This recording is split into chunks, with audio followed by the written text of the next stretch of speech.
swipe left and give him the no, move on, see you later, sayonara. First profile that I've got for you guys. Is Jonathan Taylor a must start? Is he still a must start for you? He had a number 2 RB2 finish in week 1 against Houston, which has given up out of 5 of 7 games, has been a top 6 running back in 5 of those 7. In every other game, his best finish is RB23, which he's done twice. He's got the ankle injury battled up for him. He's got a new quarterback that runs the ball a little bit. If we look at the stats from last week, Ellinger ran 6 times, 3 of which were design runs, 3 of them were pull-down scrambles. But is Jonathan Taylor still a must start for you moving forward? I have Jonathan Taylor. This is terrible. Because if you just showed me a blind resume without a name attached to it, no. Exactly. But like, there's no way that a roster that took Jonathan Taylor first overall has 2 other running backs that you can justify playing over him. So production-wise, absolutely not.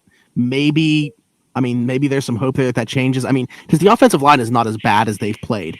Instead of firing their offensive coordinator, they should have fired their offensive line coach. But does their offensive coordinator even call the plays? I feel like Frank Reich is the one that does it. So then what does that guy even do? Like, that sounds like the best job ever.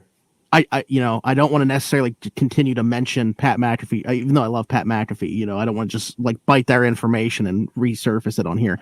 But what they were talking about on there, Darius Butler's on there, who was a former Colt as well, and they were talking to somebody, Zach Kiefer, who covers the Colts for The Athletic, and basically like him and Frank together would put together the game plan and everything like that. Ultimately, at the end of the day, it's Frank Reich calling the plays on Sundays.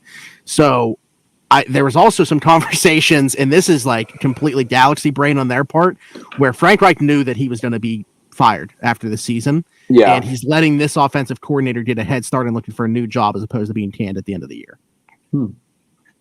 So there's some conversations there as well, and that's kind of like a conspiracy theory thing. But to answer this question, I'm completely going off topic now. I still got to start Jonathan Taylor. I can't not. So yeah. It does depend on the roster construction, though. That's the thing. Like, yeah, if you got lucky and hit on somebody, like I don't know who's like the guy this year that got picked up. Maybe like that's what I was just gonna say. Yeah, or an ETN if you got them in like the mid rounds. Yeah, but I'm saying like Ken Walker was available in free agency at one point, and like so I'm talking about like that type of guy. Like ETN was rostered, in every league. Ken Walker, I was able to get in free agency. So I think if you landed in that spot, then maybe you do have 2 other running backs that are worth playing over Jonathan Taylor. I think you have to look at the matchup every week, though. So I'm gonna swipe. Is it right that if he's not, if you still would, if you think he's a must start, swipe right. I don't think he's a must start. Do you think he's a must start? I think if you have issues where you have to start him, you obviously have to start him. But I think that you have to look at it week over week and whether or not he's a viable starter. I really do. Yeah. So I have Jonathan Taylor in a 12-man. My running backs are Jonathan Taylor, Donta Foreman, A.J. Dillon. Foreman's another guy right there too. Gus Edwards. So to me, it's like I have to play him just because it's like. I feel like Gus Edwards could still become something once we figure out what the heck's going on in that backfield because they've been switching back and forth. He has a soft tissue injury though too.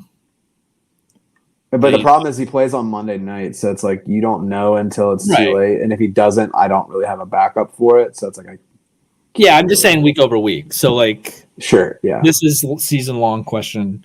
I don't have any Jonathan Taylor shares. I could tell you that someone offered me a trade with Jonathan Taylor in it, and I declined it. Yeah. To me, it's I don't see him he's not returning anywhere near the draft capital that he has. I think you're probably going to start him out of necessity, but not out of enjoyment. So it's going to be a no for me as well.